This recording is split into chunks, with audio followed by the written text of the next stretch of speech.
जय हिंद दोस्तों, वंदे मातरम, भारत माता की जय। मैं आपका अपना मोहंती यादव और आप देख रहे हैं एन इंडियन अपडेट। दोस्तों, आज के अपडेट में हम चलेंगे China and its military modernization series के चौथे भाग में। जी हाँ मित्रों, चौथे भाग में हम बात करेंगे चाइना की anti access and area denial capability, जिसे कि शॉर्ट फॉर्म में A2AD कैपेबिलिटी भी कहा जाता है। उसके बारे में हम सबसे पहले बात करेंगे। लेकिन यह कैपेबिलिटी है क्या मित्रों? यह वह कैपेबिलिटी है या बोले वह सैन्य रणनीति है जिसमें दुश्मन को अपने इलाके में घुसने से रोका जाता है, और यदि दुश्मन किसी तरह से अपने इलाके में घुस भी आए तो उसके सैन्य ताकत को सीमित कर देते हैं कि दुश्मन अपनी पूरी ताकत से लड़ ही ना सके। इसी को A2AD कैपेबिलिटी कहते हैं, और चाइना ने बड़े पैमाने पर इसका इस्तेमाल किया है साउथ चाइना सी में, ईस्ट चाइना सी में, ताइवान डब्लू मध्य में।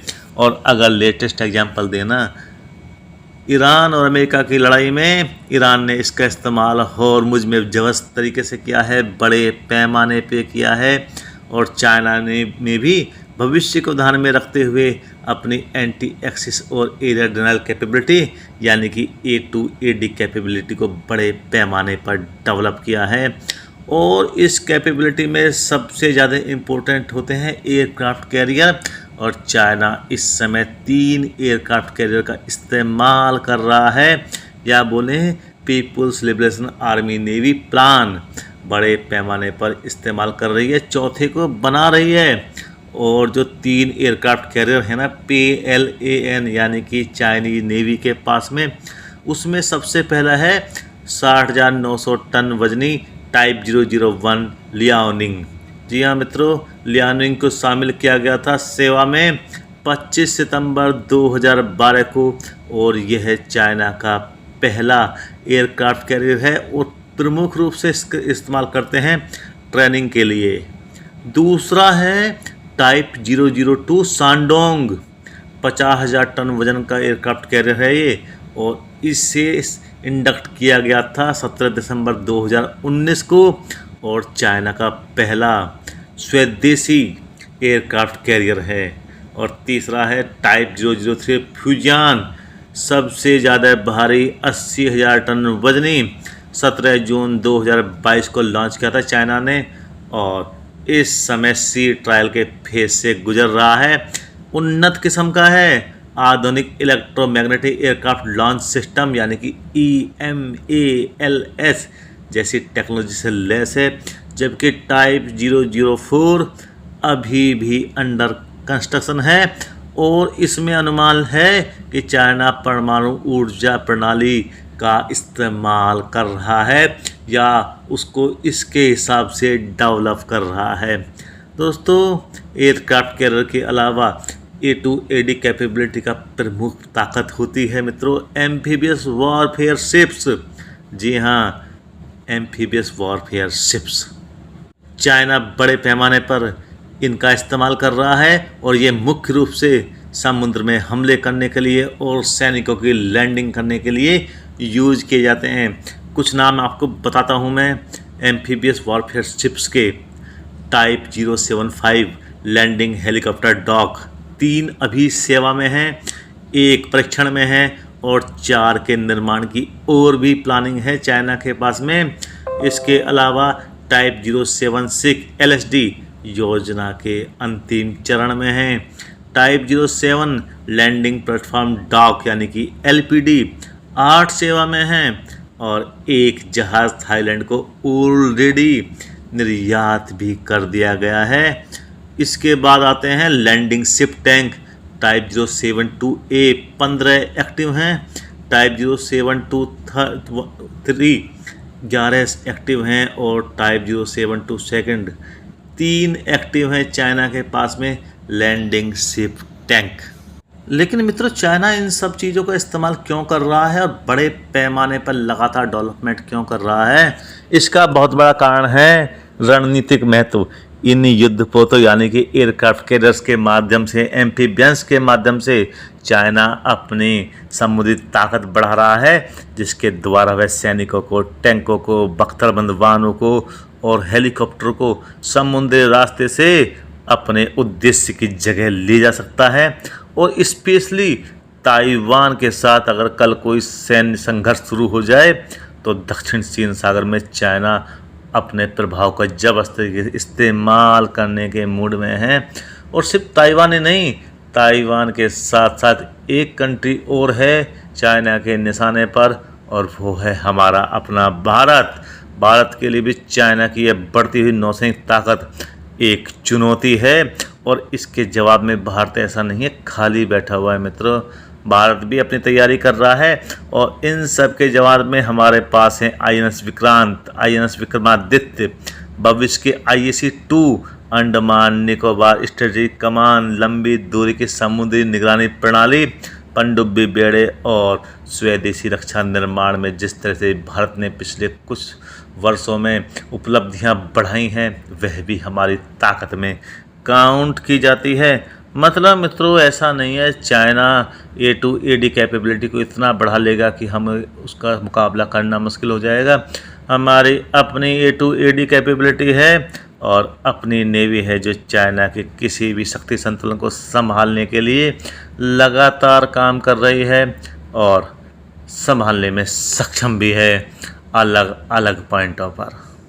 वैसे भी मित्रों आज के युद्धों में ना शक्तिशाली नौसेना ही पर्याप्त नहीं है, बल्कि अगर किसी देश को दूसरे देश के तटीय क्षेत्र पर नियंत्रण पाना होना तो उसके पास बड़ी संख्या में लैंडिंग शिप्स, लैंडिंग क्राफ्ट और एयर क्वेश्चन क्राफ्ट जिसे कि होवरक्राफ्ट भी बोलते हैं का होना भी इम्पोर्टेंट है। और चाइना पिछले 2 दशकों से अपनी एम्फीबियस क्षमताओं का लगातार विस्तार कर रहा है, और दुश्मन के न अगर उसने कोई शानदार काम किया है तो प्रशंसा करना तो बनता है। चाइना इस दिशा में काम तो शानदार तरीके से कर रहा है, या बोलें हमें भी बता रहा है भाई काम कर लो अगर हमसे मुकाबला करना है। अच्छी बात यह है इंडिया भी कर रहा है। अब बात करते हैं मित्रों लैंडिंग शिप मीडियम के बारे में, यानी कि LSM के बारे में। चाइना के पास है टाइप 073 लैंडिंग शिप मीडियम श्रेणी के लगभग 11 एक्टिव जहाज हैं या शिप हैं सेवा में, और इनमें से टाइप 073A और टाइप 073 थर्ड संस्करण भी हैं। इनका उपयोग प्रमुख रूप से सैनिकों को, हल्के बख्तरबंद वाहनों को, रसद सामग्री को समुद्र के रास्ते ले जाना बहुत ही आसान है, या बोलें समुद्र के रास्ते ले जाने के लिए इनका प्रयोग किया जाता है। और इसके बाद आते हैं लैंडिंग क्राफ्ट, यानी कि उसके कुछ प्रमुख मैं आपको बताता हूँ, जिनमें टाइप 074A 6 एक्टिव हैं, टाइप 074 12 एक्टिव हैं, टाइप 075 लैंडिंग क्राफ्ट 3 एक्टिव हैं और 8 पाइपलाइन में हैं। टाइप 076 भविष्य के प्लान में है, उन्नत श्रेणी में है, और अभी इनका प्लानिंग चल रहा है, कुछ पर काम भी चल रहा है। और ये सारे के सारे प्लेटफॉर्म ना सैनिकों को और सैन्य वाहनों को सीधे समुद्र में उतारने में सक्षम है, यानी कि समुद्र की लड़ाई जो कि ईस्ट चाइना सी, साउथ चाइना सी, ताइवान जलडमरू मध्य या उससे परे गहरे समुद्र में भी होगी या हो सकती है, उसके लिए चाइना अभी से प्लान कर रहा है। और इसके बाद आते हैं मित्रों लैंडिंग क्राफ्ट यूटिलिटी। LCU के बारे में बात ना करें तो बातें पूरी नहीं होंगी ना। LCU चाइना के पास में टाइप 069 लगभग 20 हैं रिजर्व में, और टाइप 067 लगभग 120 हैं रिजर्व में। युद्ध में या इमरजेंसी के समय में बड़े पैमाने पर इसका उपयोग किया सकता है, भारी मात्रा में सैनिकों को और रसद सामग्री को भेजते समय। इसके बाद एक और चीज़ आती है LCAC, यानी कि लैंडिंग एयरक्राफ्ट क्वेश्चन। चाइना की आधुनिक क्षमता है एयर कुशन लैंडिंग क्राफ्ट, यानी कि होवरक्राफ्ट। इसमें कुछ नाम मैं आपको बताता हूँ। जुबर क्लास LCAC 6 हैं, टाइप 726 LCAC 6 हैं, टाइप 724 LCAC लगभग 30 हैं, और टाइप 722 सेकंड LCAC इनकी संख्या चाइना ने कभी नहीं बताई है। इसकी सबसे बड़ी विशेषता यानी कि air cushion landing craft LCAC की सबसे ज़्यादा अच्छी विशेषता है कि यह पानी के साथ साथ दलदली रेतीले समुद्र तटों पर भी तेज़ गति से काम कर सकता है और सैनिकों को टैंकों को बहुत ही कम समय में एक जगह से दूसरी जगह तक यह पहुंचा भी सकता है। इस चाइना की इस एम्फीबियस क्षमता का इतना इम्पोर्टेंट है मित्रों कि ताइवान, दक्षिण चीन सागर, इंडो पैसिफिक क्षेत्र में उसके सैन्य अभियानों को बहुत ज़्यादा तीव्र बना सकते हैं यह एम्फीबियस क्षमता। यदि चाइना भविष्य में किसी द्वीप या किसी तटीय क्षेत्र में कार्रवाई करता है ना, तो यही लैंडिंग शिप्स होवरक्राफ्ट उसकी फर्स्ट लाइन ऑफ अटैक होंगे मित्रों। चाइना को वो बहुत ज़्यादा हल्के में रहने की गलती किसी को भी नहीं करनी चाहिए और कम से कम भारत को तो बिल्कुल नहीं करनी चाहिए। भारत के लिए इम्पोर्टेंट है चाइना के सामने अपनी समुद्री रक्षा को मजबूत करे।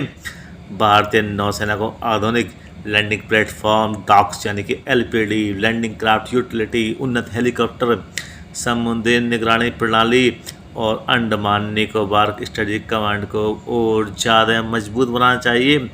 और इन सबसे आगे मित्रों, उधार के हथियारों से सुपर पावर नहीं बना जाता। अपने स्वदेशी जहाज निर्माण और त्रिसेवा समन्वय पर भी जोर देना चाहिए। और अंत में अब इस वीडियो को कंक्लूड करने का टाइम आ गया है।